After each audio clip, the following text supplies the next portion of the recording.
WTF Nation Radio. WTF Nation Radio. WTF Nation Radio. Everything stated on WTF Nation Radio is to be considered the opinion of the person that stated it, and not an official representation of WTF Nation Radio or U.S. Army WTF Moments. Price does not include tax, title, or license. Some assembly required. Each item sold separately. Batteries not included. Objects in mirror are closer than they appear. If conditions persist, contact a physician. Individual results may vary. Keep out of the reach of children. Avoid prolonged exposure to direct sunlight. Keep in a cool, dark place. And please enjoy the show. Shots. I don't know shit about fuck.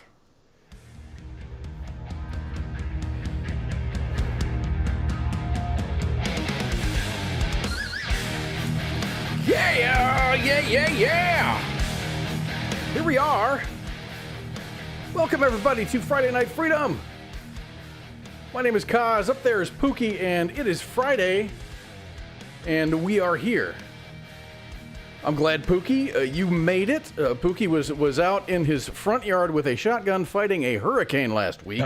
We've got the video, but, just to protect Pookie, just one of them, firing off guns inside a city limit or whatever. We don't want to show that. So but it was what do they call it? State of emergency. So I'm allowed to do that. Huh? It was. It definitely was. How did you do, man? I mean, that kind of you were on the wet side of the hurricane. Yeah, it was. We got a lot of rain, a lot of wind. Lost a couple branches in the yard. I paid a lot of money last year to have all the trees cut down on my property, so that was a plus. And probably saved your house, man. Well, I mean, I was like, okay, right as the hurricane made landfall, I saw this woman and her child. I don't know why, walking down the street, and the wind had kind of died down a little bit, so I guess they figured, it was the end of the hurricane or whatever it is. So they're out there walking, and I well, I'll just go follow them to make sure they're all right. I walked outside because I wanted to inspect things. I sent you a video of water shooting out of the ground and crap. Okay. This video, and we could have shown it. It was a picture of your front yard, and then the road, and then water just spewing out of this storm drain. It was going the wrong way. Water should be going into the storm drain, not out of it. But I started walking down the road because and all of a sudden I hear crack, boo, and I look over where the golf course is right by my house, and this massive, big, huge, what do they call them? Southern pines, white pines, or whatever it is. Nice tall tree. Boom! It went down, and it hit a power line and went pop, and this lady and her little daughter she was walking with, the daughter turned pale white, like what's going on, and the woman was like, oh crap, and I started hearing the neighbors' trees by my house start cracking. I was like, it might be a good idea to go home.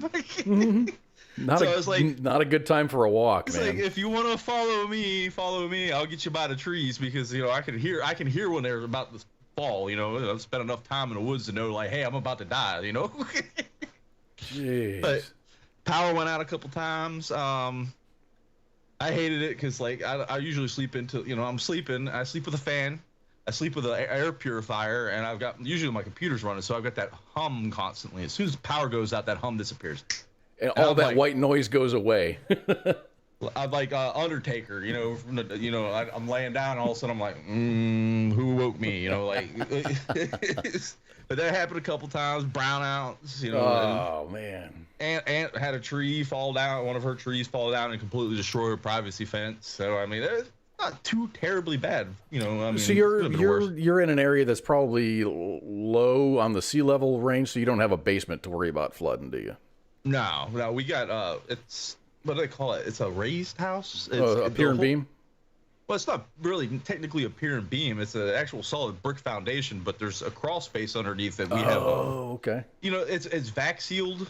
Where it's like that white plastic, the real thick white plastic that seals the whole thing, so it doesn't build up moisture and mold and stuff like that. But nah, we didn't get any flooding and anything of sorts of that. Actually, I've seen some rando storms during the middle of summer actually probably dump more rain than this did, but the wind was what was the nastiest part of it. That's good. You're fortunate, man. I mean, being on the wet side of a hurricane it can't be a picnic. But it was you were very close to being actually within the cone of doom. Yeah, well, the beach got hit. I'm only technically, as the crow flies, I'm only about 6 miles from the beach. So the beach got hit real hard. But I mean, I think 6 miles inland, I got all these trees and buildings and stuff to protect us. You know, I mean, it wasn't as bad as I was hoping for. Oh God. So there was there was a bunch of folks in Florida. I mean, because it did the most. It was crazy, man, because it went around Cuba into the Gulf, went across Florida quickly. It's not like it dwelled over Florida. It kind of went, well, here I am, I'm out, and then went into the Atlantic, and then circled back and went to South Carolina. Well, the thing is that cone of doom was South Carolina, and it went into Georgia. So it was like from your area, and then the other side of the cone of doom was like Savannah. It made landfall Georgetown, probably about, I'd say, maybe 30 miles south of me. So, I mean, everyone was like, "Oh, it's just gonna go and do its thing," and I was like, what's that app? Venture Sky, whatever it is. It's a really good weather app where you can pay attention to like where the wind and everything's going, and you can pull up all the different models. I followed the GFS model, and I was like, "Yeah, that's just hooking right into South Carolina." I knew exactly what it was doing. So, it's gone. I wish we would have got it. I said I wish it would have been a little bit more crazier because I like the drama. I do like a good storm. I really, really do like a very violent thunderstorm. As long as it's not a very destructive. I love the thunder, even a little bit of hail. But anyway. Norgan chimes in. He says, any tips for retirement? He's 19 years and 2 months. He just dropped his retirement packet. If I can boost my retirement with a VA rating. I don't know, dude. Actually, that would I think you have a choice between either getting a retirement or getting at one point a disability. You could collect both, from what I understood. I have no idea. I didn't do 20 years. This would be a really great question for Ice. He does a show called Sergeant's Time, and it's on Thursdays. Same time. All of our shows are at 2000 hours Eastern, and that's a really, really good question for him, because he would know the answer, because he is a retiree and he's broken. So I'm looking it up right now. That's too much information. That makes no sense. It's too big words. All right. Elizabeth says it's both. You can collect both as long as you did 20 years. All right, then there you go. So I did know.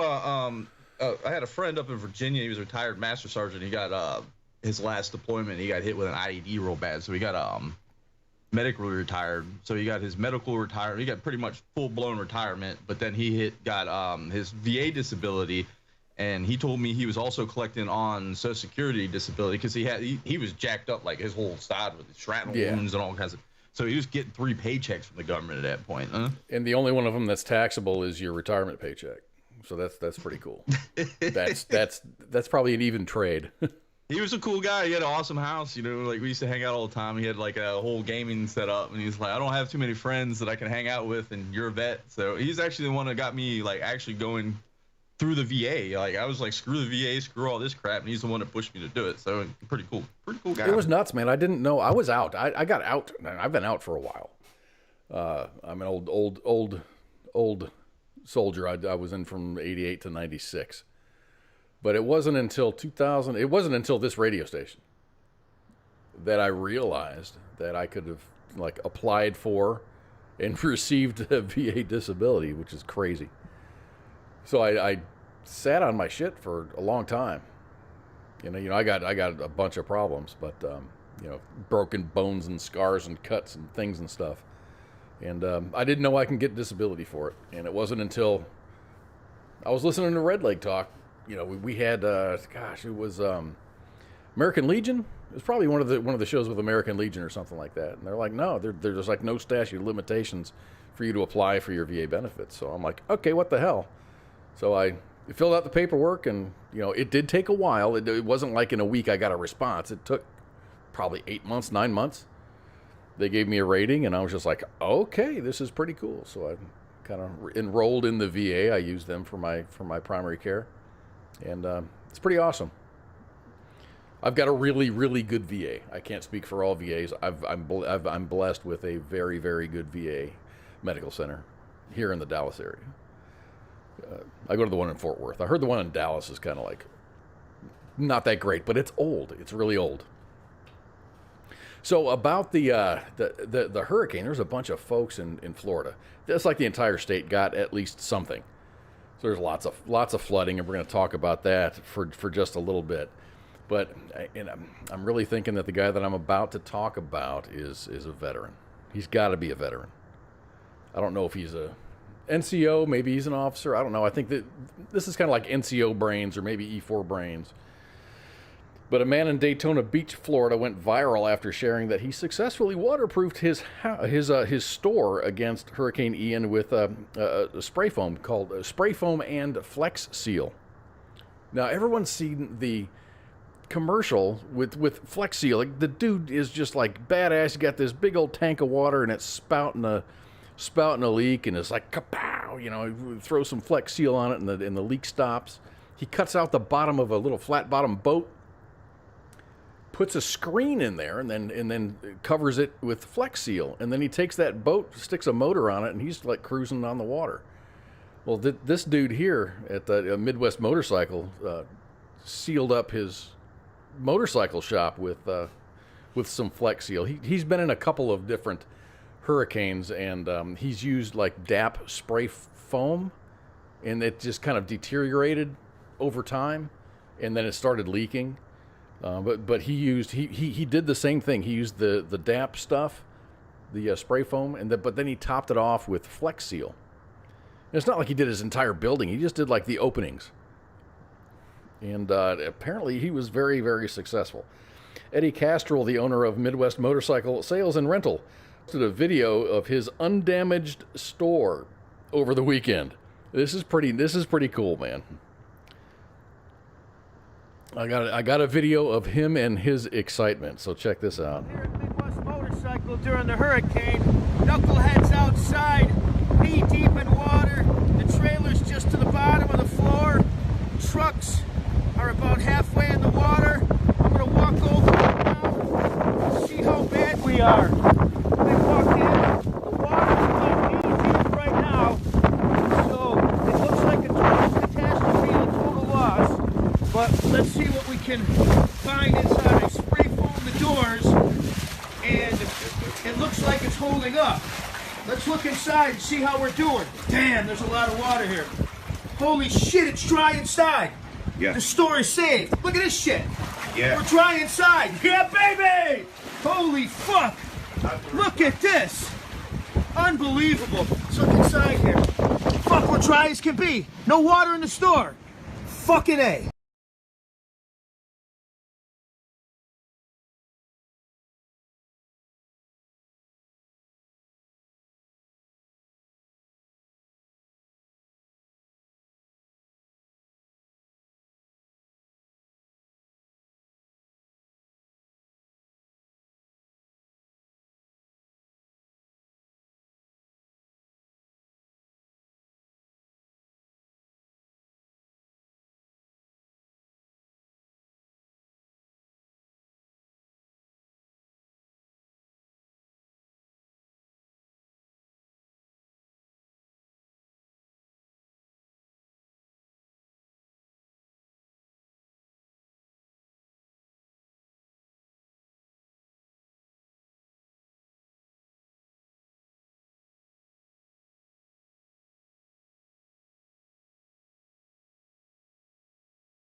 I wasn't aware that he just did the seams of the door and stuff. All right, sorry about the audio, guys. I had to mute the mic, or else it was going to double feedback. So we're back now. I was just saying that it's pretty impressive that this guy, pretty much saved his store with a little bit of Flex Seal, and it wasn't much. It wasn't like he coated his entire building with Flex Seal. It was just like the seams area. I'm buying a couple cans of it. he needs to get a sponsorship. Reed Timmer is the original extreme storm chaser. He's got a PhD now. He graduated from University of Oklahoma, and he did the tornado intercept vehicle. Where he hired a film guy to take a oh god, what? Not a 3D camera, but a what's the super awesome Max? IMAX. It was an IMAX camera inside of his tornado vehicle, and he penetrated a tornado, and this guy took IMAX video from inside a tornado. It was like the first couple of seasons of this show was him, and that was his mission. It was to get inside of a tornado and take an IMAX video. Anyway, he does a bunch of storm chasing stuff, and he's actually sponsored by Flex Seal. There you go. So my sister was trying to do that. She had a choice between going storm chasing, but she turned it down for her. What she does now is like she does like ice core samples. Dude, yeah. She went to Antarctica like twice, I think, actually, 2 or 3 times. I don't know, but yeah, she go down there, drill the cores, bring them back so she could read. Like she studies atmospheric compositions throughout history or whatever it is. Like she's like told me once, she was like, yeah, I could see Mount Vesuvius blowing up and the ice cores. I was like, that's dope as shit. Or Krakatoa or any of those other huge eruptions and stuff. Drill down deep enough in some of that ice, you can start seeing that crap, and that's pretty cool. You know, I had an idea. Down storm chasing for that. It was probably cool. You know, she's losing the adrenaline, but she's getting it. You know, she's getting her fix in another way. You know what? I was talking to somebody online about there was somebody, it was a space group that says, we us, scientists have discovered another planet that's inhabitable, and there's really good pictures of it, and it kind of looks like Earth. The land masses are of different formations and stuff, and a lot of the comments on there was just like, no, we ought to just leave that alone because we fucked up our own planet and this, that, and the other. I'm like, dude, you know what they ought to do if you can reach it, and the thing is, it would take like 800 and something years to get to it. It's super far away.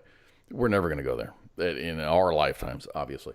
But I'm like, dude, I mean, send a robot in there that can take core samples, so you can have a baseline of the planet and its environment and its ecology before we go there and fuck it up. Because I'm a firm believer that the Earth has been in a state of flux ever since it was formed. It's not just oh my gosh, humans are here, and then the Industrial Revolution took place, and then everything's just been steadily going downhill. I think that all planets work on a cycle. Well, my sister was telling me, she's like, from what time was it? Like the early 1400s, late 1400s to like there's a certain period.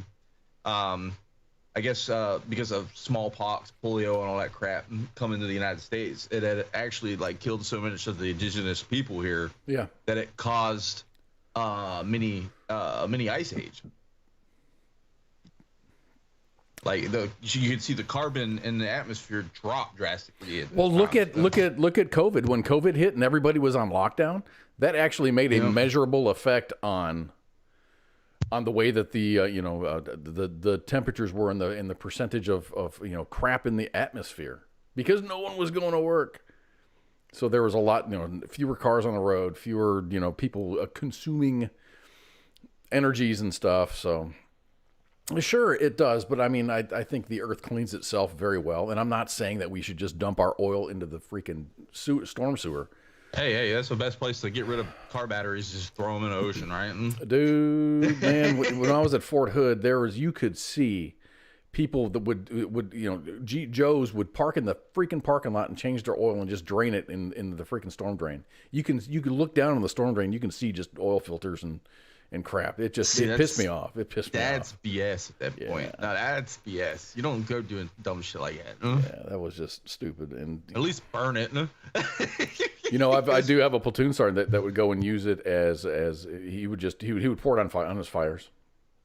I mean, at least it's going back into the carbon cycle if you think about it. You dump it in the water, you're polluting the water. You burn it, it goes into the atmosphere, the plants suck it up, goes back into the carbon cycle again. So, I mean... He did have a retaining wall, and he would pour it down his retaining wall, so it would keep the wood, I guess, that, creosote-looking stuff.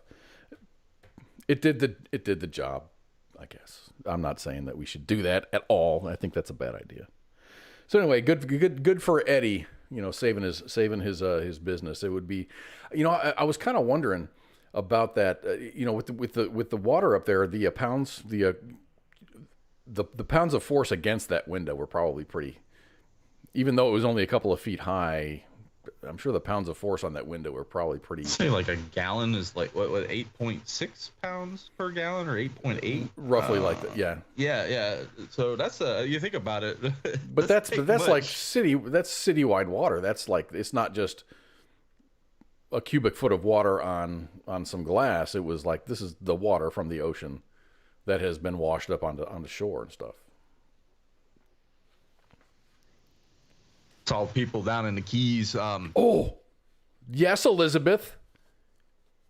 What's that? I feel like I'm about to be attacked. Do you dip your fries in ranch? I dip everything in ranch. Everything is good with ranch. Well, no, I mean, it depends. Most everything. What kind of fry are we talking about? Crinkle fries. Crinkle fries, I do like. Crinkle fries, I like ketchup because crinkle fries hold a little bit more salt and more ketchup. You know, I don't like crinkle fries. I despise them things. I don't like the ones that you buy like in the freezer section. Those crinkle fries, those can take a hike. But if I go to a restaurant, we have a couple of restaurants here that do have crinkle fries. And I do like the crinkle fries. I do also like, if you go to Steak and Shake, you get these little itty bitty, really thin, shoestring fries. Those are awesome. Yes, those are good. See, my preference, my favorite thing to dip fries in is mayo. Mayo is really awesome. I do potato chips with mayo. Because there used to be this, I can't remember the name of the place. It's in Fredericksburg. It's a brewery. They brew their own beer, but they also specialize in hamburgers and stuff like that. And they would, instead of ketchup and stuff, they bring out mayo dipping sauces. So they would have their own chipotle mayo or like a dill mayo. Like they'd bring out their whole line when you'd order a whole heaping thing of fries when you'd order. You order fries just enough to feed 5 people. Oh, like Five Guys burgers and fries is like that. Yeah. But she's like, not mayo. No, mayo, legit. Look, hear me out. Mayo's all right. Mayo's good. Straight ass mustard is good. I'll do about any. I'll dip my fries in just about anything. Yeah, I mean, you could be a madman and just eat them straight. Well, I mean, I do that with sometimes McDonald's. I do. Sometimes. When I'm driving home. Yeah, when I'm driving home, I've got a McDonald's story for tonight. And yeah, dude, those fries really they rarely make it home. Or if they do make it home, there's not much left. Now the great debate is what is the best cut of French fries. I think I really do like, because I do like dipping fries. I think the best cut of fries is a crinkle fry because it holds more of the stuff that you dip it in. Waffle fries are the best. Waffle fries are okay. I when you go to the Lord's Chicken joint, Chick-fil-A. Chick-fil-A pisses me off because they don't have a large fry order on their thing. You just get fries. It's just fries. Yeah, and you get a small little bit of waffle fries. I want Captain Wayne. Chocolate shake with fries is good. The sweet and salty. Wendy's Frosty dipping Wendy's fries. If I could, the Wendy's fries can go take a leap. I don't like Wendy's fries at all. I think that's just like sucking on a potato. Burger King fries are the worst fries. Yes, but I think if you go to let's say Burger King, let's go to Burger King. Let's go and get whatever you want to eat, but you got to get the Frosty, the chocolate Frosty, and then you swing back around and you go to Steak and Shake and get some of their fries. That would be cool. That'd be legit. Well, Steak and Shake. I haven't been to a Steak and Shake in forever. We have one here. I really don't like it because they went all automated. They have cooks in the back. And they used to have the OG Johnny Rockets. It was set up kind of like the same way as the OG Johnny Rockets. And you'd go in there and, it was cheap. It was good. And then they just disappeared. I don't know what happened to them. It's still cheap and it's still good. But the thing is, they went automated. I don't know if independent owners are making these decisions. But when you walk in to order, you don't go to a computer screen and you order your thing. That's a generational thing. Yeah. I will say that millennials are notorious for just not wanting to talk to people. So Holly Leanne says, Fat Moe's for those in Tennessee. I like Whataburger fries. That's my favorite fries. I'm just gonna say that. Yeah, I think I'm kind of a fry nerd. Now that we're talking about it, I'm like, there's only a couple of McDonald's fries are always good. Checkers fries are good. I'll give you Checkers? that. Steak cut fries are best with A1 sauce. I don't care what anyone says. You dip them in A1 sauce. It's the way to do it. I don't think I've ever dipped a fry in A1. Oh, the steak cut fries are just perfect for that. I would probably use Heinz 57 for that. That kind of stuff. The only thing I ever put a Heinz 57 on is like chicken. That's about it. I use Frank's Red Hot sauce because I put that shit on everything. But no. We are not sponsored by Frank. No, we're not. All these cool places. We are not sponsored by that Harley Davidson place or Five Guys or anybody. We need sponsors. That way we can. You know what would suck is if we were sponsored, then we would have to take a break and say, this segment is sponsored by Carl's Jr. And then we'd have to show a spot with Kenny Rogers and talk about when I was your age. What's that place that I've only seen him at Roy Rogers? I don't know if it used to be a fast food joint. They had one near Fort Belvoir. I don't even know if it still exists near Fort Belvoir. I don't know. And I've only eaten at them a couple times in my life because, we're on the road as a kid and they're like, oh, well, this is the only place to eat, and I'm like, this is Roy Rogers shit. But or it's like Big Boy in small towns usually is pretty good. Big Boy, Shoney's. I used to love Shoney's. Oh, dude, the breakfast buffet at Shoney's cannot be beat. They don't do that anymore. They don't think they do that anymore. Does anybody do buffets anymore other than Chinese restaurants? I don't know, but that breakfast buffet, man, I remember as a kid, I would load sausage patties, sausage links, bacon. I wouldn't even mess with none of the other crap. I would just eat meat. Just meat? I would go there and get a bunch of eggs, an entire plate full of eggs, and then I would put sausage gravy on top of that, and then have a couple of links of sausage or whatever.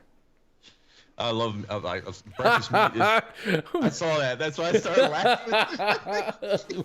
Broadcasting live from White Castle Studios in the basement of the Pentagon. This is WTF Nation Radio. My name is Kaz, and up there is Pookie. Welcome to Friday Night Freedom. Yeah, I miss Shoney's too. I don't think. Well, actually, there is a Shoney's at the beach, but I got a gripe about my area. You know what really grinds my gears? I got a gripe. I hope someone out in the universe is listening to me right now, because Myrtle Beach, all they have for restaurants is seafood, Italian. Seafood makes sense near the beach. Italian food everywhere. These crazy hipster burger joints. Brunch. Like they're open from breakfast to what, like 2:00 in the afternoon, and they shut down. Brunch, like brunch buffets. You got Shoney's, Denny's, kind of things, kind of like that. Okay. Like these weird pancake houses. They've got. It's not the internet. I think international. What's the name of it? International House of Pancakes. IHOP. It's not IHOP though. It's like this weird thing that's been here since the 80s. But it's a breakfast / lunch place. But it's only open. Oh, why? Old people. Well, old people plus. If you want to go broke really, really quick, open a restaurant. Restaurants tend to not make a whole lot of money because they're open from 10 o'clock in the morning until 11, 12 o'clock at night, when you only have 3 types of really high volume times for people actually coming in and eating, or ordering and then eating food. But you've got to pay a staff to be there all day. So even during the slow time, they get paid the same. The beach, though, there's party life. Like it's like I live right by CCU College up here, right? Okay. Like Coastal Carolina. They're opening, like they've got all this real estate space, and they keep opening these dumb restaurants. I'm thinking to myself, it's like, what'd be awesome? It's like a Korean barbecue late at night that like would pop off. Like it'd open at like 5 p.m., stay open till like 4. All these drunk college kids coming back. Oh, let's go get some freaking Korean barbecue. There you go. That's Boom. a good business model. You don't see anything like Middle Eastern food. God, I would kill for kebab, and there's no Middle Eastern food in my area. Sloppy Joes. There you go. Dude, I'm like, feed me. That sounds really great. I'm a big fan of like homemade, deep fried mushrooms, and it's not like sliced mushrooms, just whole ass mushrooms. I have a hard time eating mushrooms. Well, dude, if you could probably deep fry a tennis shoe. I'm gonna rub it in ranch and eat it, and then go, damn, that was a little bit tough, but I'm gonna eat it. Cumberland County Fair, I went there one time, and they had deep fried Reese's, and I could not stop eating the damn things. I got sick.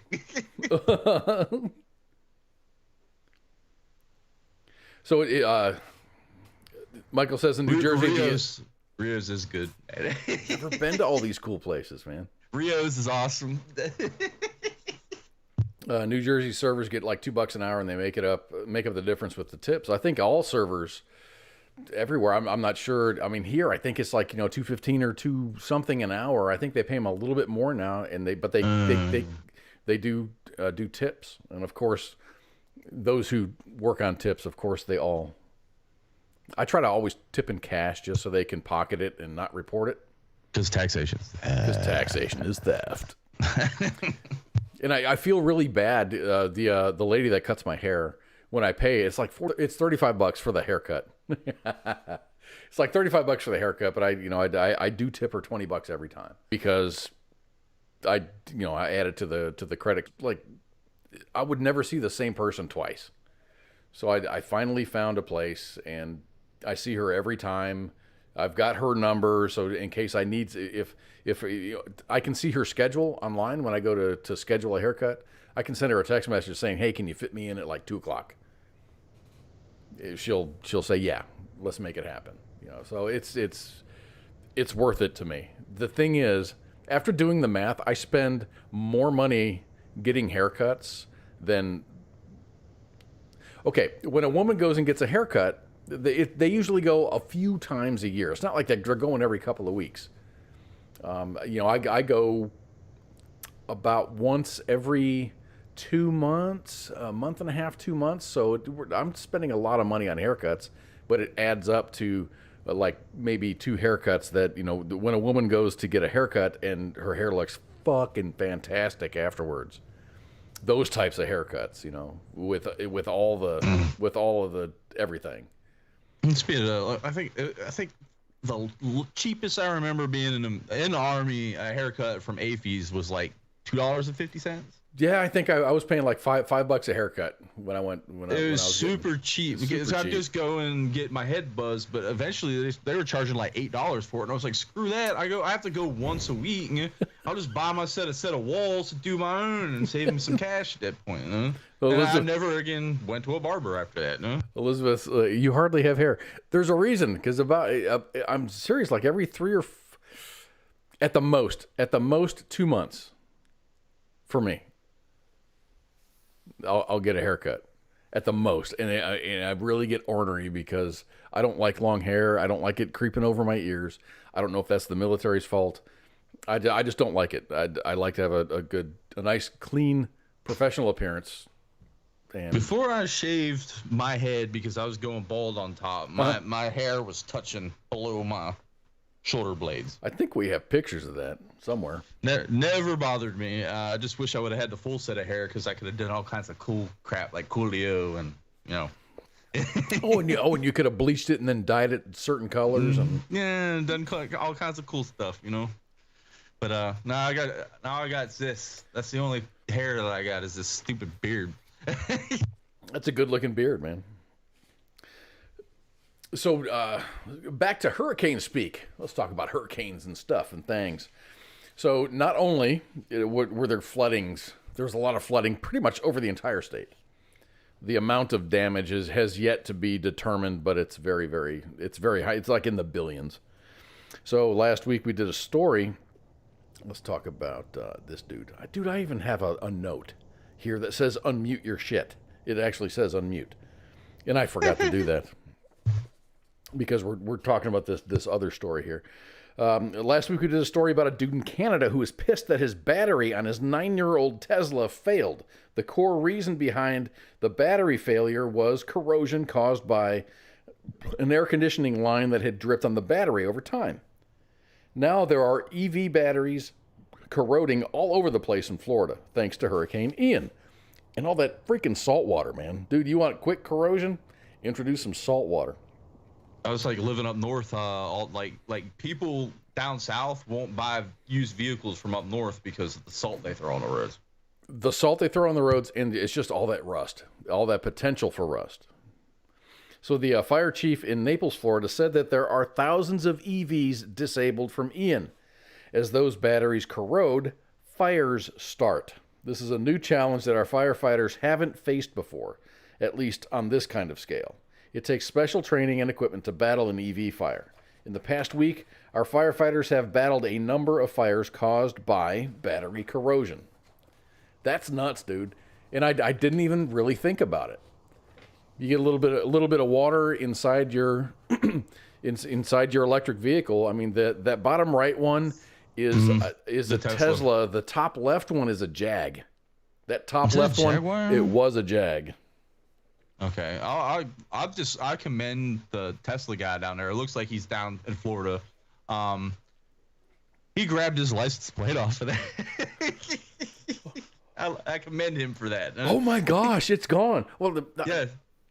Well, I mean, you pay for your license plate in Florida, so I mean, he was just like, "Oh shit, grab the I lost the car, but grab the license plate. Let's get it." Holy crap! Well, I thought it was one of those, the car's going to be destroyed. I'm grabbing the license plate just to get rid of the evidence. No, you own your license plate in Florida, so you pay like a $400 fee up front to buy it, and that's your plate. So I mean, he was smart enough to get his license plate. I didn't think that was a thing. I mean, here in Texas, they used to replace it every 7 years. They would just send you a new set of plates. They don't do that anymore. They just, here's your plate. When you need a new one, let us know.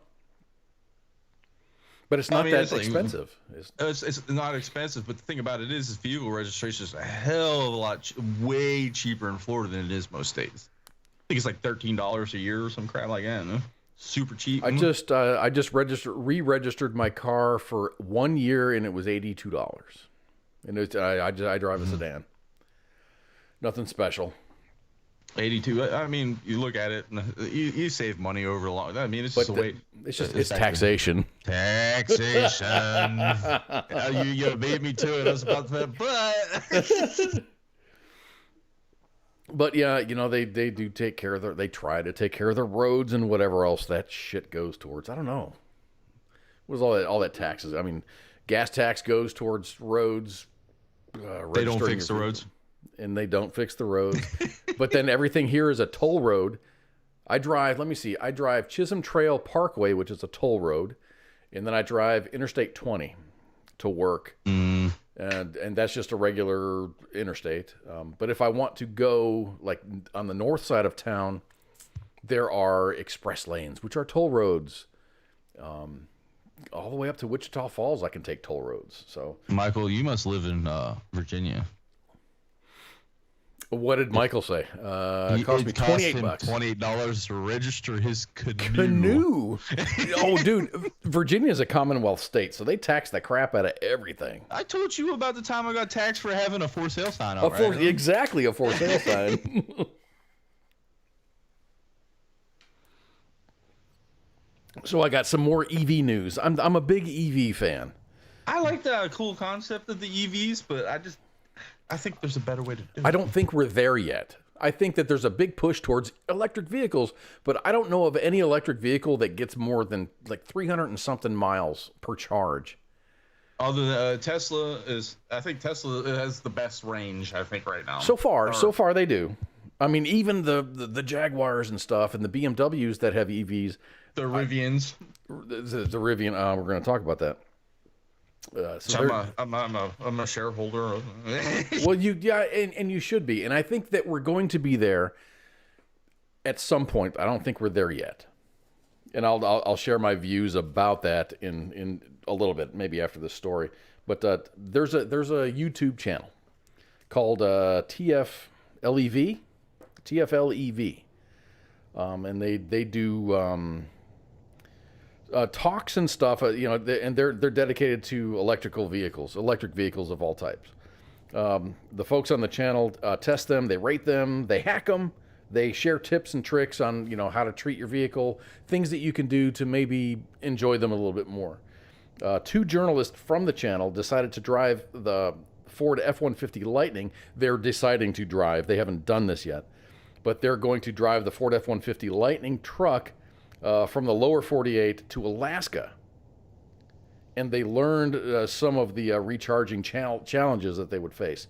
These same guys made the same drive from Pennsylvania to Fairbanks, Alaska back in 2013 in a gas-powered SUV, and they know exactly how much planning this takes. They know the towns and the gas stations. Once you get north of Whistler, British Columbia, they become more and more sparse, and when you hit the Yukon Territory, there's Whitehorse, a very nice little city, but there's not much else until you reach the Alaska border. Things may have changed in the last 9 years, but you really have to be careful about filling up your gas tank when you had the chance. And this was on a gas vehicle. So making the trip in an EV truck is going to take a whole lot more planning. Try to follow along here. This is really cool because they're doing a little like research and pre-planning. So Tom and Andre with TFLEV realized finding charging stations along the way would be spotty. So they wanted to see how long it would take to charge their F-150 at a campground. As a test, they stopped at Carter Lake outside of Loveland, Colorado, and rented a campsite. The site included a standard 120-volt outlet, which is ultra basic EV capability, as well as a larger 240-volt option that is usually used for recreational vehicles and fifth-wheel trailers to run air conditioning and refrigerators and stuff. What Tom and Andre found out was that when they hooked up to a standard 120-volt outlet, it would take them from Wednesday until Monday morning, about 5 days to get the truck fully charged from 22%. They plugged it in at 22%, and they had 5 days to wait until they had a full charge. Then they plugged it into the 240-volt outlet, which is a level 2 EV charging port. And the result was much better, but it would still take them 14 hours to get a full charge. So they're going to drive 300 miles. Let's say 300 miles. Then they're going to have to wait 14 hours to get a full charge and then drive again. I think a horse would be more efficient than that, no? The standard range for an F-150 Lightning is 240 miles, and depending on the terrain, the truckload, and other factors, it can be significantly less. So finding a fast charging station or a level 2 option is really the only realistic way to make the trip of any distance beyond the initial charge, much less Alaska. The F-150 Lightning also has an issue when it comes to towing. The range gets cut significantly, like all EVs. Automobile commentator Tyler Hoover drove his F-150 Lightning 32 miles with an empty trailer. Then he loaded up a 1930 Ford Model A, which weighs about 2,200 pounds. And then he drove it back. Upon simply hitching up the empty aluminum trailer and driving roughly 1/4 mile out of his neighborhood, the EV had already used up 3 miles of range. Used up 3 miles of range for driving 1/4 mile. You can do the math. By the time Hoover drove the first 32 miles, the Ford had lost 68 miles of range. As you might imagine, once he loaded up the Model A truck, the battery's juice really dived. Despite having the EV charged for 200 miles of range at the start of his journey, by the time he returned the Model A truck to the point of origin, he only had 50 miles left of range. So something tells me that this trip isn't going to happen very soon. With the current mileage of EVs, there is no way that they would make the trip. There's no way. Without also bringing some sort of integrated solar panel array, or I'm surprised they don't do that. Or you would you haul a generator? You could haul a generator, would you? But what's the point? No? but if you're gonna, okay, let's just say you have an EV and you're gonna go to Alaska. You're gonna go from, let's say, Seattle to Fairbanks. You're gonna haul a generator, which is fine. I mean, it's like, it's not like you're anti fossil fuels or whatever. You just like the EV type thing. you would need a generator that would put out 240 volts at 40 to 100 amps. That's a badass generator. I'm just saying, these EVs, I love the concept of them, but they're more for like work, like not a work truck, but like a work vehicle. Like I'm going point A to point B. I drive 40 miles to work, 40 miles back every day. Charge it at night, it's charged the next day. You know, that makes sense. But like for like a truck, or for a workhorse, for anything that's there's a lot of police departments that have like, oh, we're gonna go all electric vehicles. The freaking Pentagon was saying that they want to go all EV with all the tactical vehicles by goddamn 2050 or some shit like that. Battery powered M1 Abrams. Dude, yeah, I just chuckled. I was like, yeah, okay, cool. I'm not a tanker, but I do know that like the M1 Abrams has like a turbine engine that drives that beast. How much battery power are you going to need to actually do a thing that the Abrams does? I mean, unless we're going to start making nuclear freaking tanks. Oh my gosh, right? Hydrogen power. Hydrogen power is actually it's actually a thing. Like the hydrogen, liquid hydrogen kind of crap. That's actually a feasible thing right now. A lot of people just look it over, and I'm like, well, because it requires a ton of power to make it. That's the problem. So Michael says, I heard something recently about electric aircraft. Is that true? And the answer is yes. And I have worked on a couple of different projects. We're not there yet as far as power storage. There's always going to have to one sitting in my shed right now. There's always going to have to be it's a little drone. It's a little drone. But the thing is, as far as carrying people and things, I don't think, and this is my professional opinion, we're not there as far as battery power storage yet. You're going to see aircraft out there that are like, well, no, we're operating on battery power. Guess what, dude? There's always anything that's going to carry a human being, like as far as passengers go, is you got to have a backup. You got to have a backup, and that's usually a fossil fuel powered engine. So we got thrown a lot of money from Uber and Amazon to develop a like an air taxi, and it was just it's still we're still in development, but it's just I thought UAE was trying to make a whole air taxi like Uber kind of thing was what they were working on, where you could just step outside and say, hey, I need a ride. This thing, This is pretty big. This has got 4 rotor discs. It can seat probably 24 people, and it's piloted by a pilot. With once the technology is advanced enough, it can be autonomous. That's dope. It's cool. It's really cool because, and that's how cool my job is, because I get to fuck with things like this. I'm so envious. It's cool that they just, when DARPA says, hey, we want white papers on this. So we get ideas, or we get people that say, hey, let's try to develop something like this. So there's government grants to try to develop these things. So these things are under development. They don't really exist yet on a large consumer scale. But it's coming. It's coming. I really think, as far as cars go, I really think that we would take the leap into hybrid vehicles, develop that, and then take that leap into, at the same time, develop your power cells to go full EV. I'm fine with that, as long as as long as it can be supported. You can't just throw the entire nation into, we're going to go all EV. California has fucking jumped the shark and just said, within a couple, we're not going to sell any gas powered vehicles anymore. They started with small engines. Generators. First off, they're like, oh, we're done with that. We're not allowed to sell it. Blah, blah, blah, blah. Now they're shooting for cars through the whole state, but they don't have the grid, the network, the grid to support it. It was like a week after they made that announcement. We're not going to sell any gas powered vehicles. When you want to go buy a new vehicle, it's not going to be gas. You can run your AC or charge your car. Which one do you want? And there were like, you know, they were having brownouts and stuff right after they made that announcement. They're just, we're just not there. California is just screwed on so many different levels, but as a nation, we're not there yet. Michael, I'm seeing about the Amazon packages. Walmart is actually way more ahead than Amazon is on this.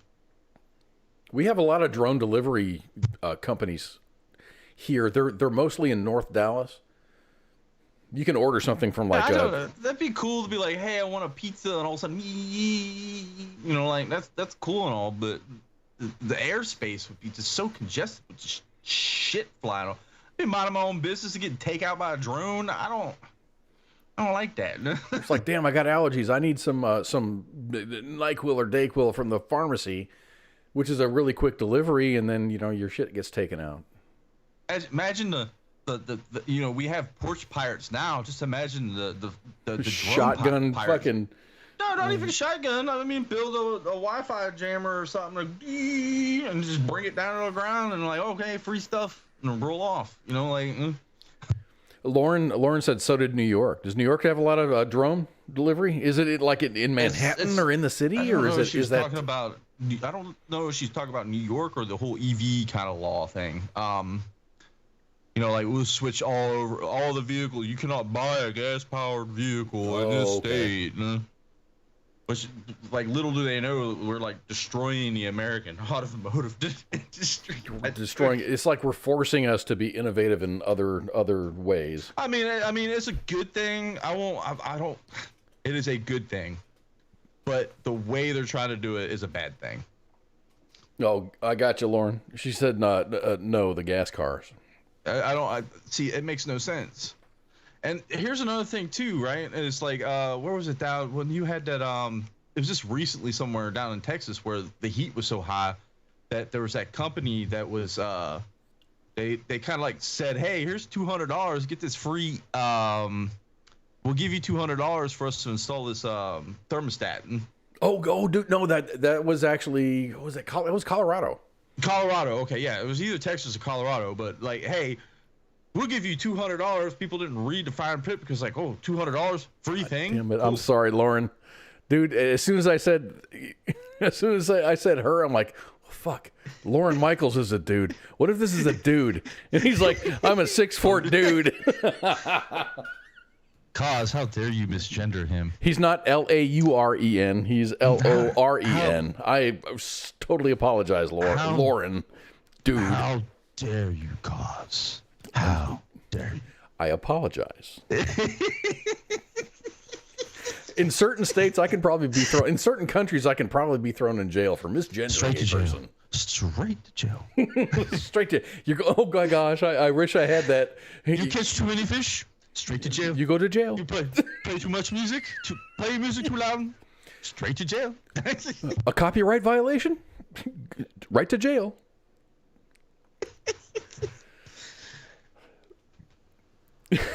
He says, I'm not that fucking sensitive. That's good. That's good. Okay, we're going to take a really quick break.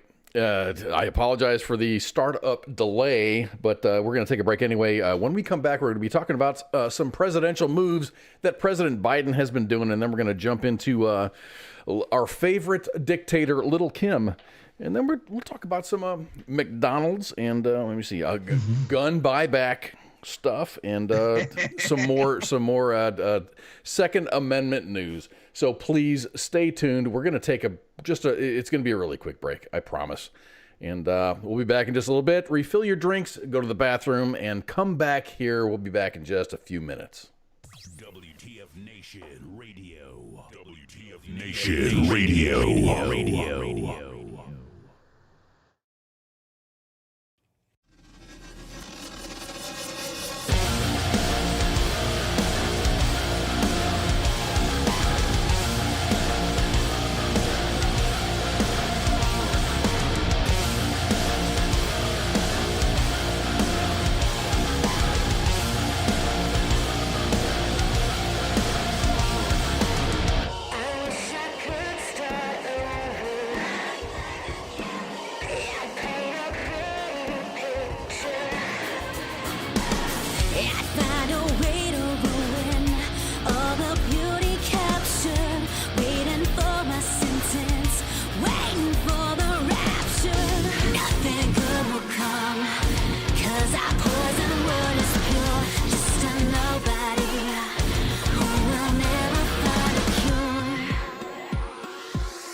WTF Nation Radio.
This is WTF Nation Radio.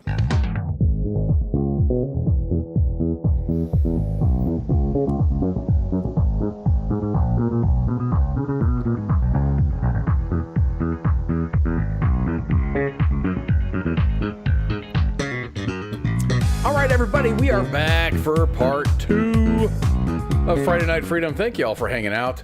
My name is Kaz. Up there is Pookie, and we are just hanging out, talking mad shit about things and stuff. And God, Lauren, I really feel bad for misgendering you. It'll never happen again. I should have paid attention to the spelling of your name. Shame. You know, one of my daughter's best friends when she was growing up, her name was Lauren, Lauren. I should have seen the spelling and made a good decision. Anyway, that was a good jam, wasn't it? That break jam? Yeah. Down with that. No? That was, if you want to go to YouTube and check it out, his name is Rabea Masad. He's from the UK, and he's got the biggest hair in the world, and he plays mean-ass guitar. And that was just the audio from a commercial. He's pushing some it's a guitar effects processor called Archetype, and he just he just plays it, and it's called Archetype. So what I'm thinking is, when I saw it, that it was like the song was called Archetype, but it's not. It's just that's the name of the thing that he's advertising. So.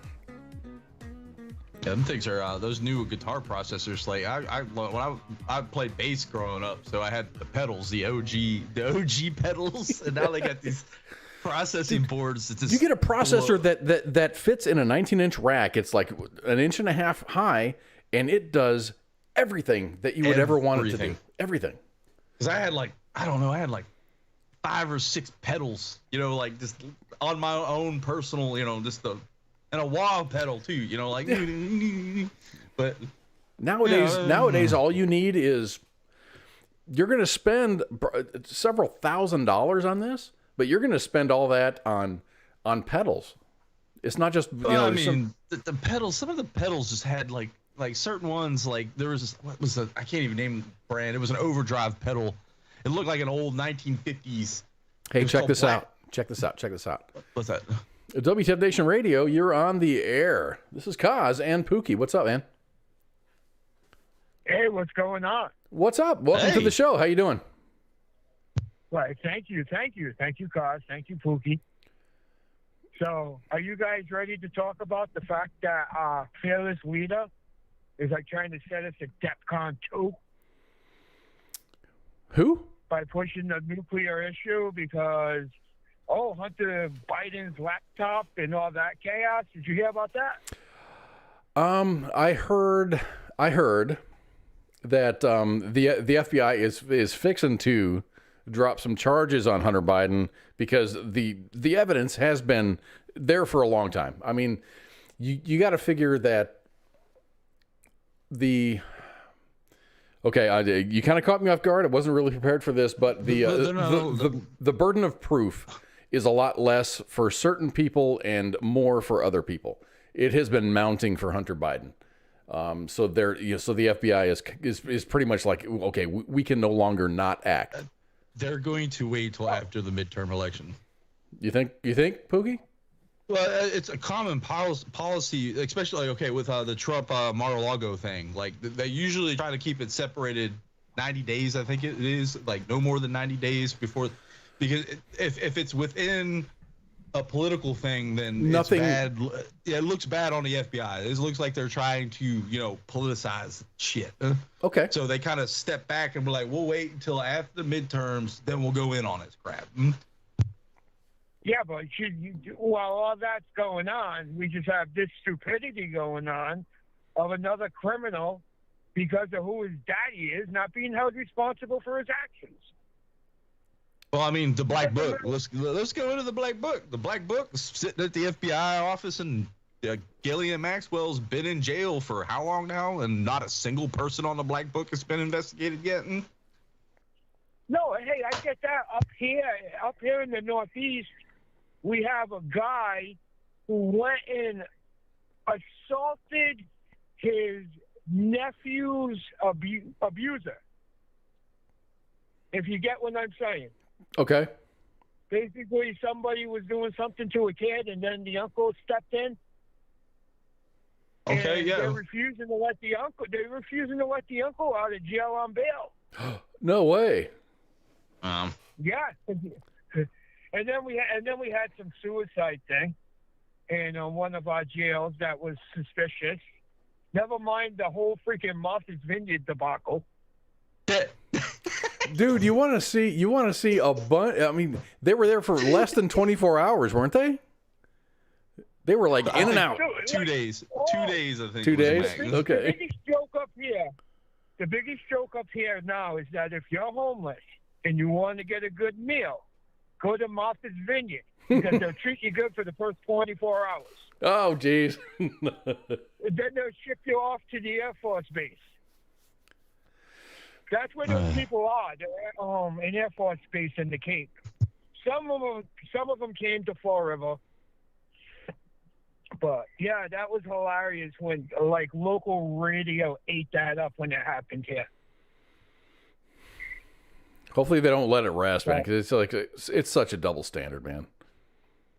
Oh, it's insane, especially up here in Massachusetts, because it's that old saying, NIMBY. They call them NIMBYs. Oh. What's that? Not NIMBY. It's a term. Not in my backyard. You know, like it's fine when it's here, but as soon as it comes to my place, it's not happening. You know, they call them NIMBYs for a reason. Yeah. You swear like it's like Little England over here. Like it's really shitty in Massachusetts right now. Massachusetts created its own housing crisis with a program called Section 8. They priced out working families out of their apartments. So yeah, because freaking rent's it's skyrocketing. Oh yeah, and then over here, never mind the fact that we had that national skyrocket in rent. They're finally bringing a train in from Boston. So now we're dealing with all these people from Boston with money, and they're just coming here and jacking up the rents. And I mean, hey, my hometown is my hometown, but where else can you get a decent, a two-bedroom apartment for $600 a month? It's where you grew up, man. It's where you grew up is what you're used to, and then when it changes so drastic, you're like, what the fuck? Why is this happening? Dude, it went from like $600. It originally increased from $600 to $850 because Section 8 raised their rents, and now it's like at $1,300, and we're only living on $36,000 a year here. That's the average income. Sounds about where I grew up in Pennsylvania. It's like no one could afford. The housing got so bad, no one could afford to live there, so everyone left. Well, the issue that what we're having is it's not that nobody can afford the housing. If you're on the government dime, and nothing against those people, my mother was on welfare and blah blah blah, but the welfare people are the ones that are like able to strive and live. It's the working class people that are being forced out. They're forcing the wrong people out of the city. So that's the little status update. I'm racing tomorrow, so that's a good thing, right? This is Branko.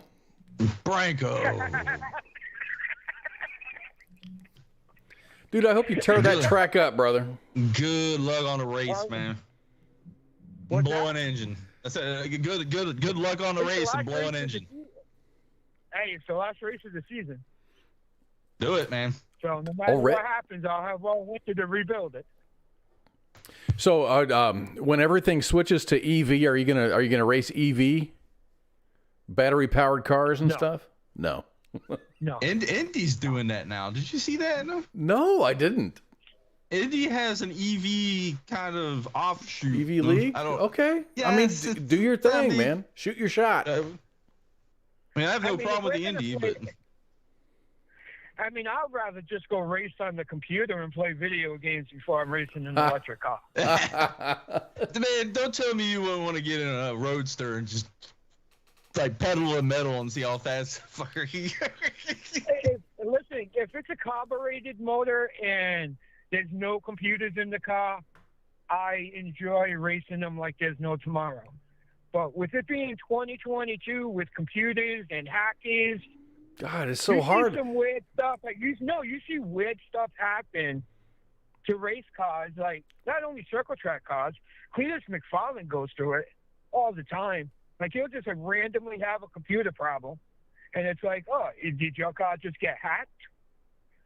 So with racing cars, I won't do the EV thing. I don't even like doing fuel injection. Wow, so you're like grassroots, really OG racing. I think that's a lot of respect, man. Thank you. I mean, it's easy to adjust a 4-barrel carburetor. It sucks when you got to scan a computer and it says, "Oh, you got 200 codes." You have an O2 sensor out. I can tune a carburetor by ear still. Oh, good. I can't. I wasn't really around them enough. I mean, I can read tire temperatures and stuff like that. I could sit and listen to it and tune a carburetor by ear. Just the two screws, the two flatheads, and I'm good to go at that point. I tune that crap. You can tune a carburetor, but you can't carburetor a tuna. Hey, we'll see how good Pookie is right now. What's the firing order of a GM? I don't know. I have to look at my manual, my Haynes manual, to be able to tell you. 1342. I don't know. No, no. That's my. I just wanted to see if you know. Somebody in the chat going like 1, because some people just memorize that. No, that's what Haynes manuals are for, man. You can always look it up, and that's what my software guys do. Because I'll ask them questions and stuff. They're like, I don't have to know that because I can just look it up. I'm like, yeah, you're right. You're right. Albert Einstein said that. Don't commit to memory what can easily be researched. No, it's true. Why waste that space in your head, right? All right, Branko, we're going to continue with the show. I appreciate you calling, brother. Hey, thank you for playing Who Is This? Oh, dude. That was Rabea Mossad. So he's no one's anyone's ever looked for or even heard of, and it was awesome. All right, well, you guys have a great night. I love every single veteran that's out there. You guys are my brothers and sisters. Let's for once not have 22. We love you too, Branko. Thank you, brother. Have a great night. Love you guys. Bye. Bye-bye. Woo! Glad to hear from you, Branko. Good luck tomorrow for the race. I hope you don't have to win, dude. Finish. I think finishing is really good. Nah, you gotta win, man. Gotta win. That kind of raises the bar. That kind of raises the bar a little bit too much. You gotta win. That's a lot of pressure. Win. Nah, you gotta win. So let's talk about President Biden. President Biden has done some things and stuff. And usually I give him a hard time, but I kind of approve this. No, I don't kind of approve this. I do approve this. So President Joe Biden is taking his first major steps towards decriminalizing marijuana, fulfilling a campaign pledge to erase prior federal possession convictions, and beginning the process of potentially loosening federal classifications of the drug. Biden on Thursday, which is yesterday, pardoned all prior federal offenses of simple marijuana possession, a move that senior administration officials said would affect thousands of Americans charged with the crime. The move is being viewed as strategic and political to attempt to gain a little bit more support ahead of the November elections, the midterms. Exactly what it is. Exactly what this is. As part of the announcement, Biden also encouraged governors to take similar steps to pardon the simple marijuana possession charges at a state level, a move that would potentially affect many more thousands of Americans. You know, we did a show in Colorado, the station did, and I live in a not marijuana-friendly state. So I looked up the law. There was a 13-gram joint that you can buy. It was called what was it called? The party joint, the party pack, the party something or other. 13 grams, it's like a half an ounce. Dude, it was huge. This thing was massive. And it was cool. But I'm just like, okay, what would it cost me personally if I drove to Texas and got busted with this from Colorado? And I would have spent 13 years mandatory in jail if I took this joint from Colorado and then got busted with it coming back into the state of Texas, which is so horribly bad. Virginia was bad there for a while. They started reforming their crap just recently, but if you got caught with a seed, you get charged. Seed? God. A seed. Yes. So as the president will task the Department of Health and Human Services and Attorney General Merrick Garland to expeditiously review how marijuana is scheduled under the federal law. The first step toward potentially easing the federal classification and currently places marijuana in the same category as heroin and LSD, fentanyl, a whole bunch. So a quote that President Biden said, he said, no one should be in jail for simply possessing marijuana. It's legal in many states, and criminal records for marijuana possession has led to needless barriers to employment, housing, and educational opportunities. I 100%. I think this guy's a fucking tool. He doesn't need to be president, but dude, I agree with him 100%. But I also agree with you that this is definitely it's a last ditch effort. His presidency has failed so bad that he had to pull the nuclear option, where it's like, hey, let's just legalize marijuana. Even though it is technically, you can get Delta 8, I think, in almost all states right now, so it technically is legal right now. I mean, I'm not really sure what that is. I think it's like a variant or a synthetic variant, maybe.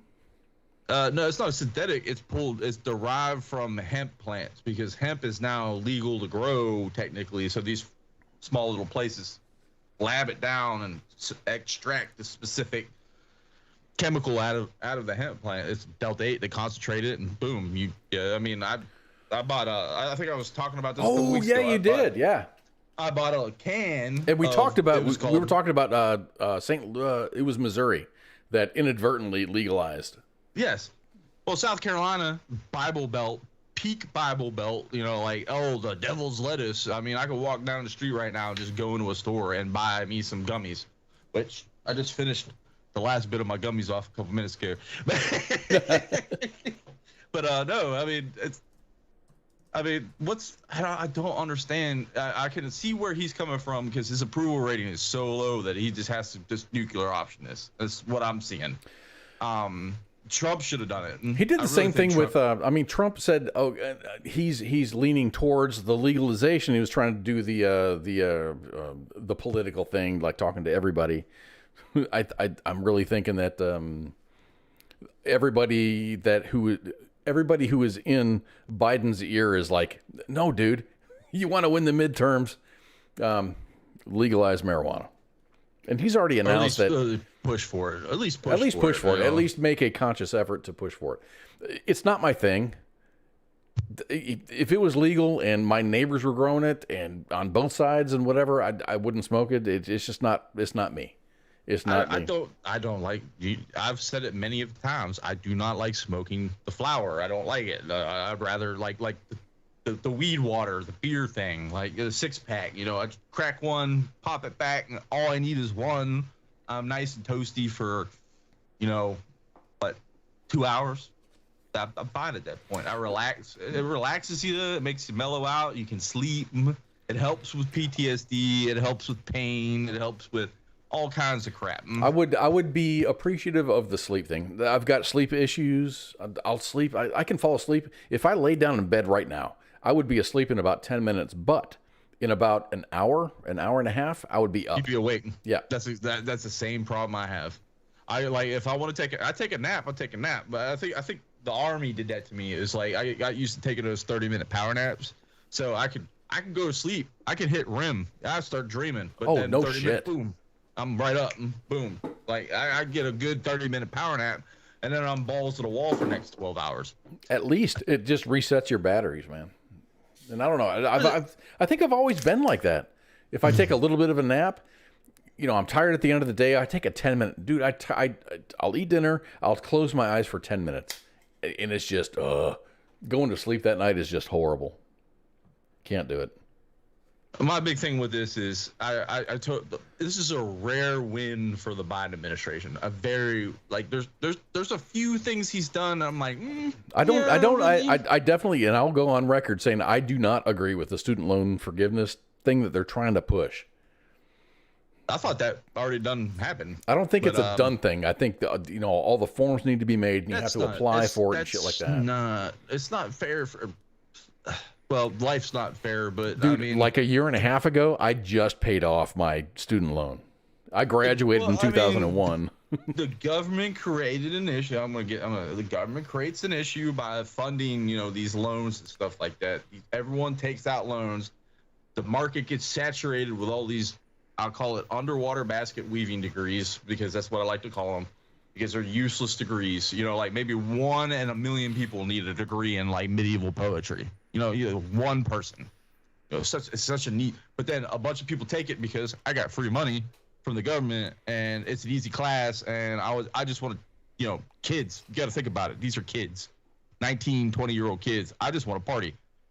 The college right down the road here, CCU, they got a great athletics department. That's about all they got at that point. Athletics, horticulture, or horticulture, whatever it's called, like grass and crap like that, and marine biology. That's the 3 big things that they're good for. But now they're taking people for dance. My name is Pookie. No. I wanted. I'm trying to make a Viking poem here. I mean, you take out this massive loan to go to school for dance or the art of dance. It makes no sense.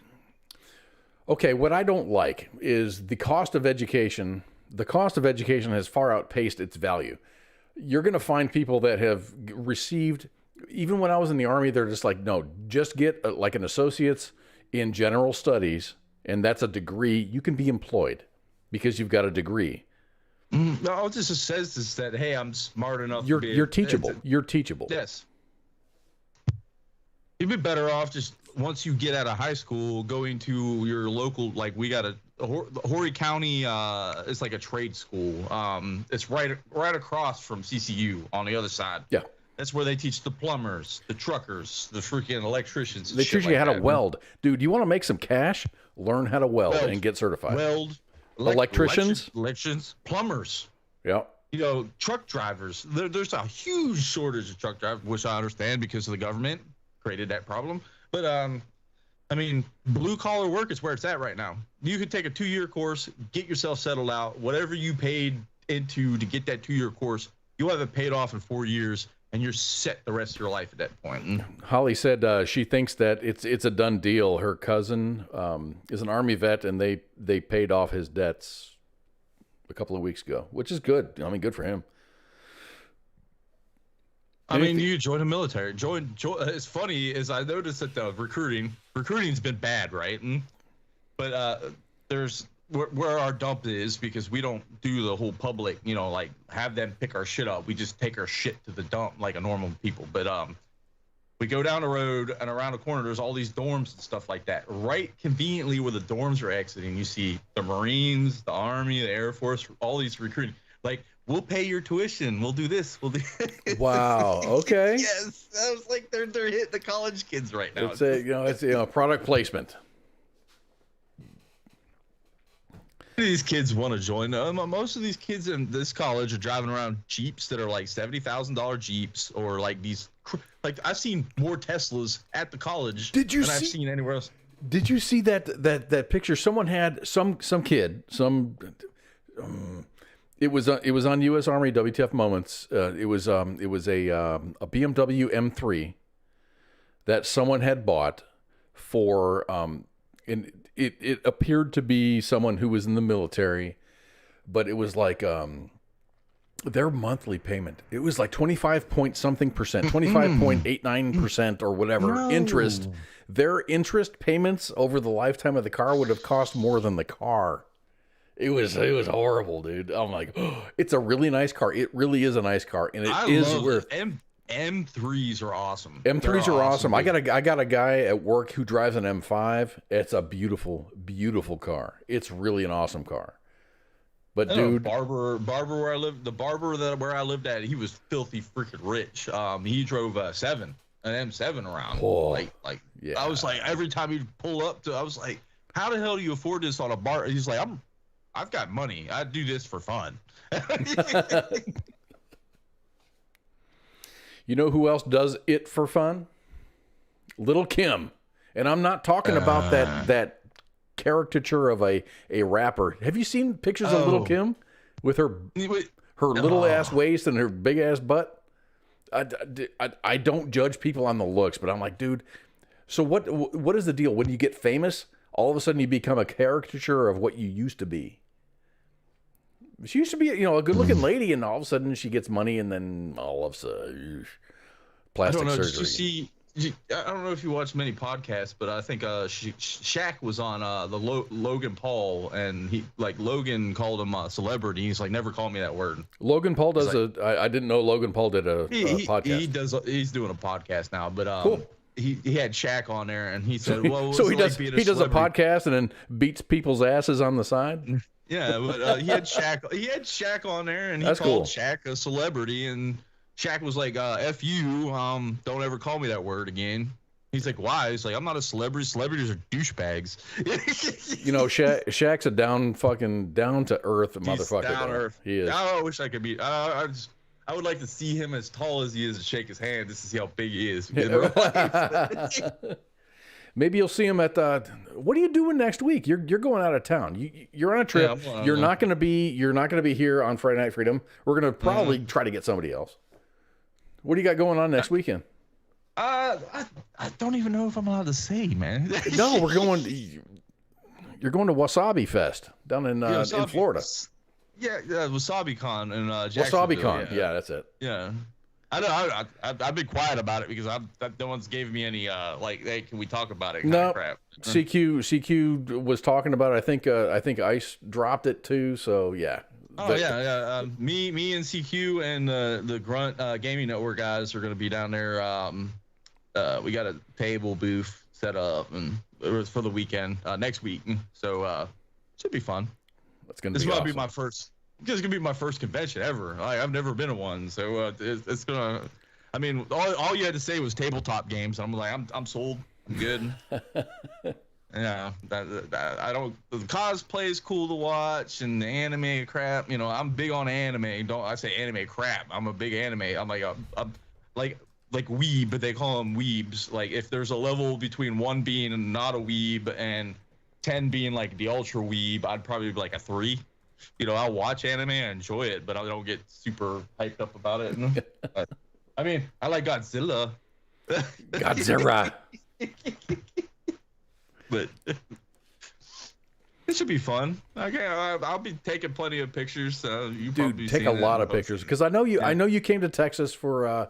We did a RIP. It was an RIP. You went and saw some like haunted. It was like haunted, like a psychiatric hospital. Actually, Jay Reddy sent me a video of me, the GoPro footage of me walking around in there. Oh, was it cringe? No, I mean I'm in a weird place. I've always been big about like urban exploration and shit like that, like going to places you don't normally get to see and to look at how shit is. I was just touching dolls and picking things up, and you could hear the RP guys behind me go, "Don't touch that, you'll bring bad spirits with you." I'm like, set it down real quick, like, okay. You're like, God damn it, Pookie, don't touch shit, just walk through it. I was picking things up, digging through things. I found some like this. It was like a spool of like legit like hardcore like copper telephone wire. I was like looking at it. I was like, oh man, there's about like $20,000 of the copper. You're putting shit in your pocket. Dude, put that down. Yeah, they're like, you're gonna bring the bad spirit. They were like, when we like left, they did the sage thing, and they went around me like 3 or 4 times. I'm about the guy to bring on a horror expedition. You need some extra. You need some extra here, and then call me when you get back to wherever you live. And I was like, sneezing. They were looking at me like. So let's talk about, cause we were talking about like nuclear war and shit like that, because Putin's doing a bunch of crap over, with Ukraine and whatever. So you kind of think that, there's going to be a low yield nuke like dropped somewhere. But little Kim's been flexing his little boy muscles here. This little fucker. North Korea has been launching missiles for the purpose of testing on the regular since about 2006. They've been yeeting fucking missiles for a while, since like 70s, but on the regular since about 2006. On Tuesday, Little Kim launched another missile. This time, it traveled more than 2,800 miles. North Korea has carried out about 35 missile tests just this year, using some with a long enough range to reach the United States. These include ballistic missiles, cruise missiles, and hypersonic missiles. Hypersonic missiles fly at several times the speed of sound at a low altitude to escape radar detection.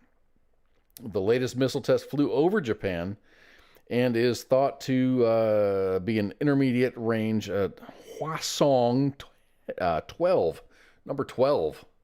So here's a. I should have done that before, because that's just a sexy picture of Kim there. But here is from a map sense of the way of looking things. That went 2,800 miles over Japan. So that's where it landed. North Korea has been testing missiles with longer and longer ranges.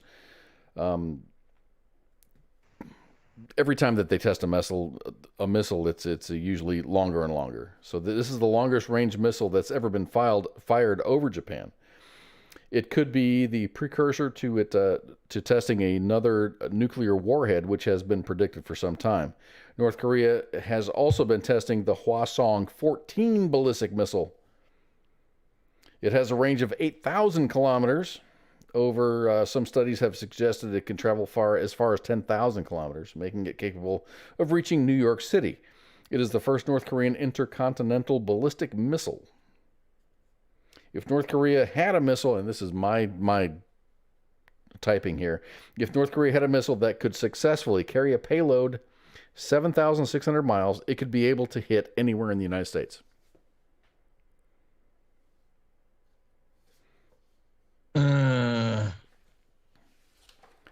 I got some breakdowns. You want to see the breakdowns? Yeah. All right. Okay, I got the map. Where's the map? I feel like Dora the Explorer. I got the map.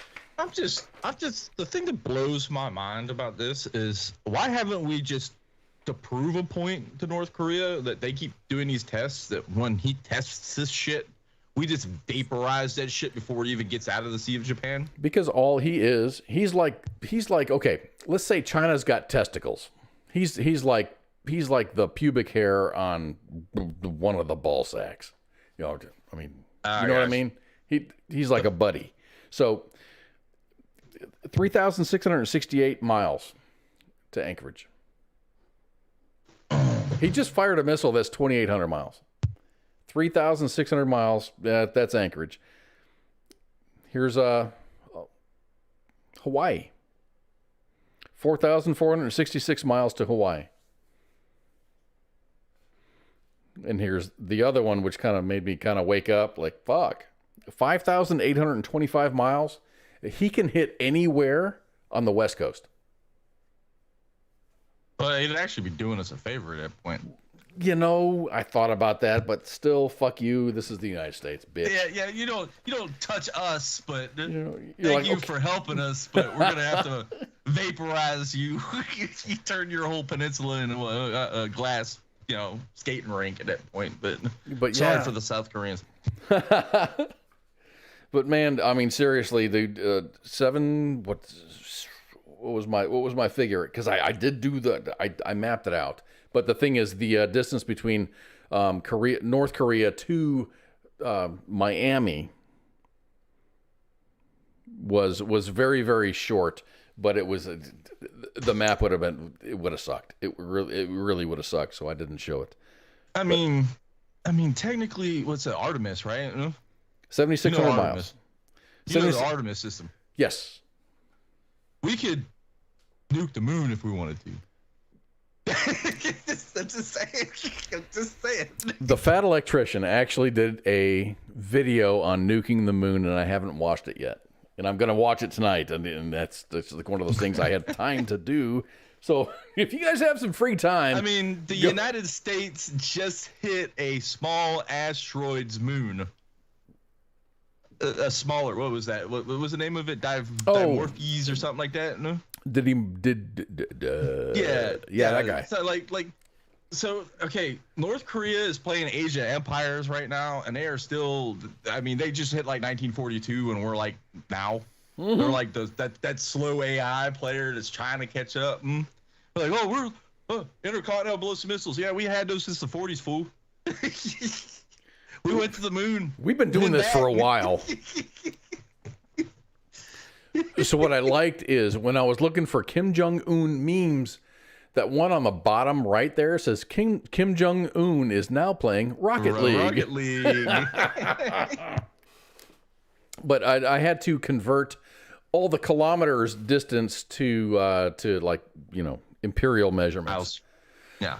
So I think maybe the first one can't reach Guam. I mean, our closest ally. At least the Japan second technically one. Is our closest. To North Korea is the closest ally that we have. Exactly. So and the fact that Japan ain't shooting these things down just as precaution, like, hey, well, it's going up, pow, blow it up out of it. Like, don't shoot rockets over us, fool. Motherfucker. The last time he shot a rocket over Japan was 2017. But this little bit. I feel bad for Japan. Do you think he's getting desperate going, Vladimir Putin's getting all the attention, so he's going to make some waves? Here's a conspiracy theory. Maybe China's using North Korea to test rockets. So here, test this rocket for us. Okay. They're not really developing the rockets because I don't think they have. Where are they getting this shit from? I don't think they have the brains to do this. You know what I mean? Yeah. I mean, these people think that like he's a unicorn. He doesn't shit and piss. Well, he does. He is a unicorn. He has no butthole.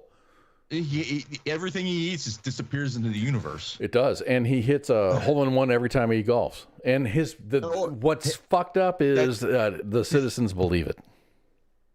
Hey, that's the power of propaganda. Yeah.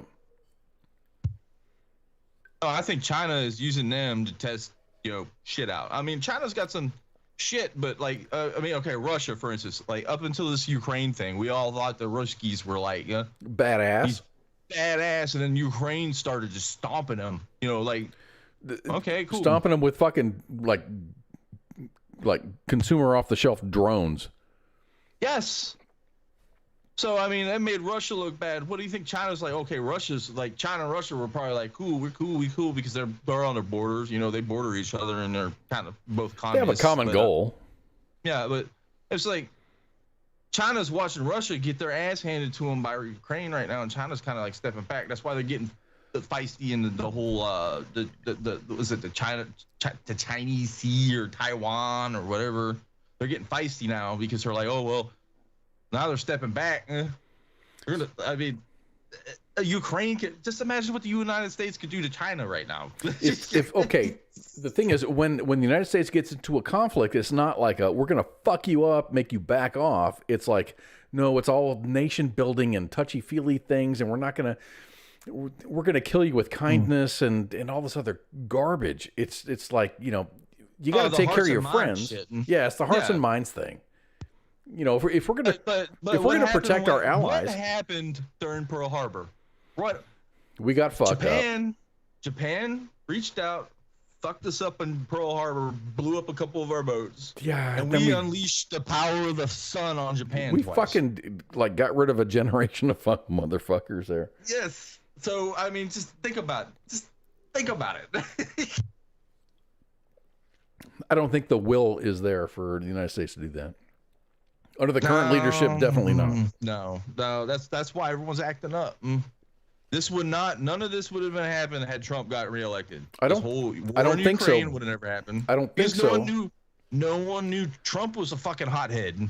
You could not predict what he was going to do. He was like a little Kim pretty much at that point. The thing is with President Trump is he did everything that he said he was going to do.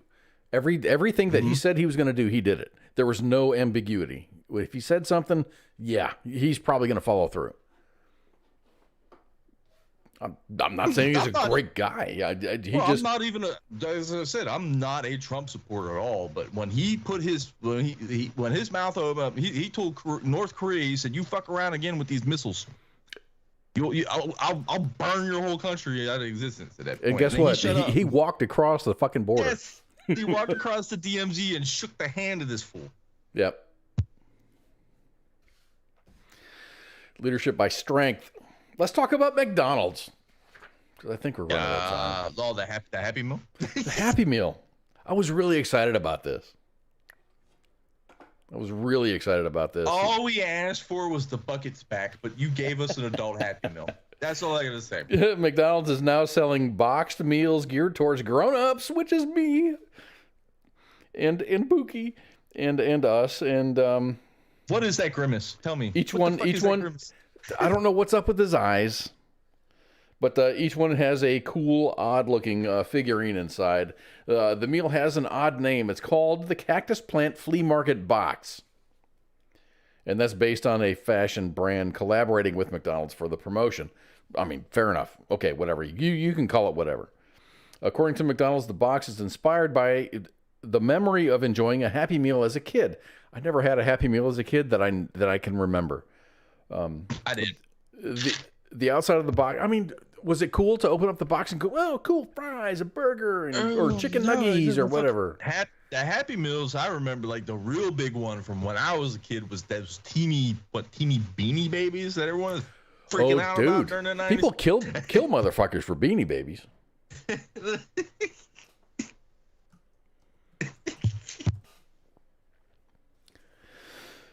So anyway, the Cactus Plant Flea Market Box, it will be available in the drive-thru, in the restaurant, and by delivery or on the McDonald's app while supplies last. You can choose between a Big Mac or a 10-piece chicken nuggies. For adults, do adults call them chicken nuggies, or are they just chicken nuggies for kids? I call them chicken nuggies, but I like the dinosaur-shaped ones. Like I even have a bag of them chilling in a freezer right now, like the dinosaur-shaped chicken nuggets. I'll microwave them and have about like 10 or 12 of them. My life seniority has been called out by Elizabeth because she says that's because you're old. Yes, I am. I'm vintage, sweetheart. But do you remember ashtrays in McDonald's? Oh, damn. Yeah. Okay. Yeah. Definitely. Yeah. Okay. Yeah, I'm old enough to remember people smoking at McDonald's, so I'm old too. So.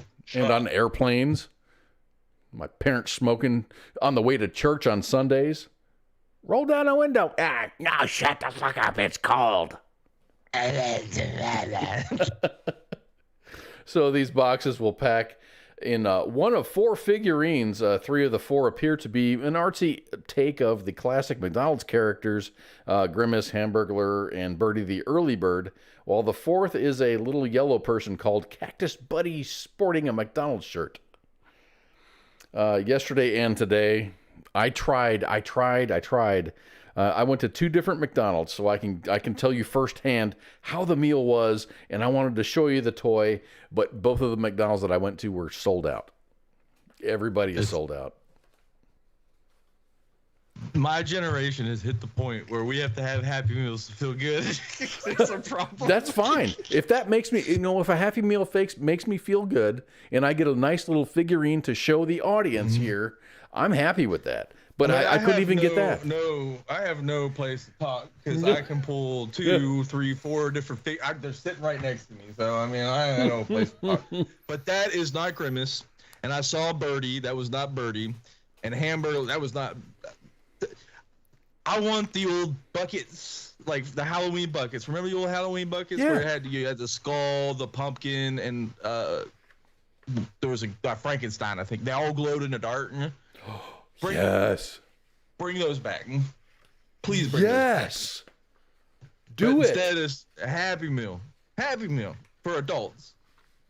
Big Mac or when I saw it's a Happy Meal for adults, I'm like, well, fuck, does it come with beer or wine? So I had to manage my expectations.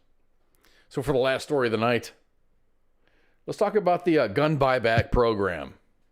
And Pookie is laughing because this is just awesome. So in New York, this guy did this, and he is my hero. A New York man made a good chunk of change during a gun buyback program by 3D printing some lower receivers and turning them over to the police. He said, quote, "I printed a bunch of lower receivers and frames for different kinds of firearms. All of them were printed on a $200 3D printer that I had received as a Christmas gift." He printed these things. He drove 6 hours to where the gun buyback was happening, and they asked me, "How many firearms do you have?" He says, "I have 110. From there, he said that he spent the rest of the day negotiating with the Attorney General's staff over how much the payment would be for the 3D printed parts.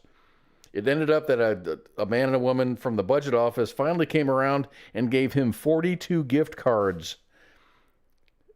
42 $500 gift cards for a total of $21,000. He said he laughed all the way home because they think that the gun buyback program is such a large success. At least he didn't drill a third hole in that. Right. The New York Attorney General's office did not immediately respond to a request for a comment, but told news outlets that it was, quote, "shameful that this individual exploited a program that has successfully taken thousands of guns off the street to protect our communities from gun violence." You ever see those pictures of like the cops standing around from like some weird rural police department, or like, "Oh, we made a drug bust," and it's like a bag of weed, a bag of weed and a fucking revolver from fucking 1942, or like a flintlock revolver or Derringer. Like, "Look what we did! Yeah, that's exactly what New York did right there." Like, "Yeah, bro," they're a fucking high fiving their asses off. So the Attorney General's office says, "We have partnered with local police throughout the state to recover more than 3,500 guns, and one individual's greedy behavior won't tarnish our work. You're not going to dissuade us. We have adjusted our policies," and they ended it by saying, "We have adjusted our policies to ensure that no one can exploit this program ever again." I think that was freaking brilliant. You just make some, I mean, you can make them really super thin. They gave him $21,000 for plastic. And it's a lower, so I mean, it's not like it'll work. It's functional.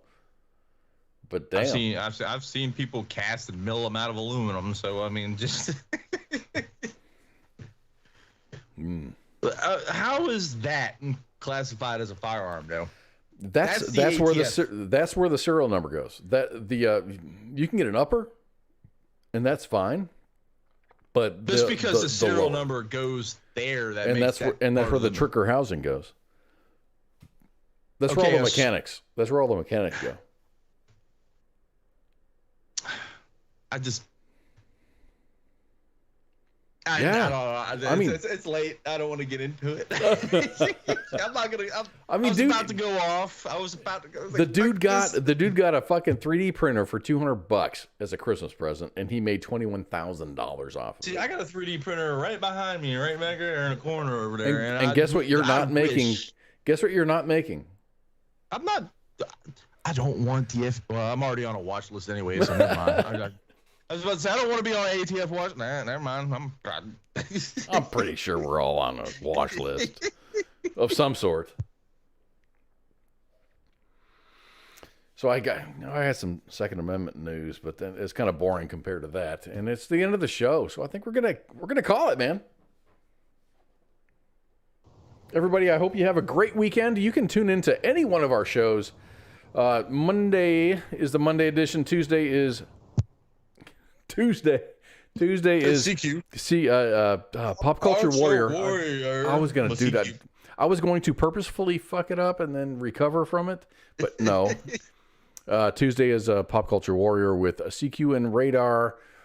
Wednesday is a Don's a Day because that's what Spanky likes to hear. It behooves us to have a Don's a Day once in a while when it's moist. Yes, and let me caveat off of that by saying it would be beholden Spanky to understand the fact that we are caveating beyond that point. Behoove you. It's behooving. And then what comes after Tuesday, Wednesday, Thursday? Thursday is Sergeant's time. We had some questions earlier in the show that were really military related because dude had 19 and a half years in and wanted to know how to maximize his retirement along with a VA rating. So yeah, ask those questions on Thursday nights, which is Sergeant's time with Ice and Spanky, and then we're back here for Friday Night Freedom on the regular with me and Pookie. Pookie's not going to be here next week. Toward the end of the month, I'm not going to be here either because I'm going to go see my girls, my daughters. I'm going to be making a trip. I don't like to fly. I do like to fly. I don't like to travel because of the way things are. And shit's fucking expensive, dude. I hate flying. I don't mind flying. I just don't like traveling just because, shit's expensive. You want to get a rent a car, it's like, $70 a day. Hotel, you're looking at $230 per day. Damn it. Sucks. Friday. What's up, Earl? Fucking Earl just chimed in. Earl. Veteran Trash Talk. Big Earl. Big Earl. You can go check out Veteran Trash Talk on Facebook. I was going to say Instagram. Fuck. I don't even know what Instagram is. It's Facebook. So on Facebook, go to Veteran Trash Talk. Dude, the Book of Earl, this guy drops knowledge, kind of like Sun Tzu. He's more of like a Sun Tzu knowledge dropper. A meme zoo. He's a meme zoo. He's definitely a meme zoo. So anyway, everyone have a great night. Make good decisions. Pookie, you got any parting words for everybody? Yeah, like I always say, don't drink and drive, don't beat your spouse, and don't kick your dog, and have a great weekend and be safe. And I'd like to say all of that, and then fuck Vladimir Putin, because that motherfucker needs to be in the ground. Anyway, love you all, and we'll see you next week. WTF Nation Radio. My friend came to the door. She said, I was on the phone cooking me and my baby some breakfast. And she said, hey, something wrong. It's popping. I said, what? She said, yeah. I said, no. So the girl come downstairs. She come out her apartment with her baby with no shoes on. I said, oh, girl, it's cold outside. She said, something ain't right. I said, oh, man. She said, oh, man, the building is on fire. I said, no, what? I got my 3 kids and we bounced out.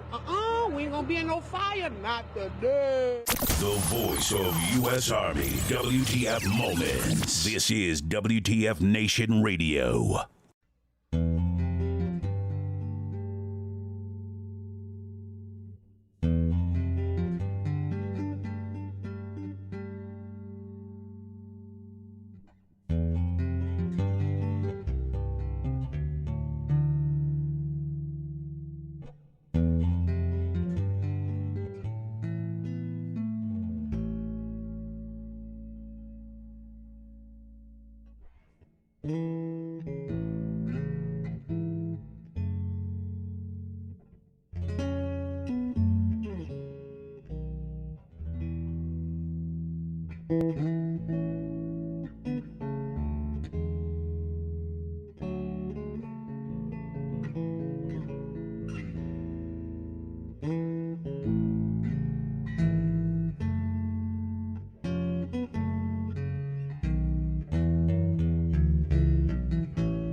This is WTF Nation Radio.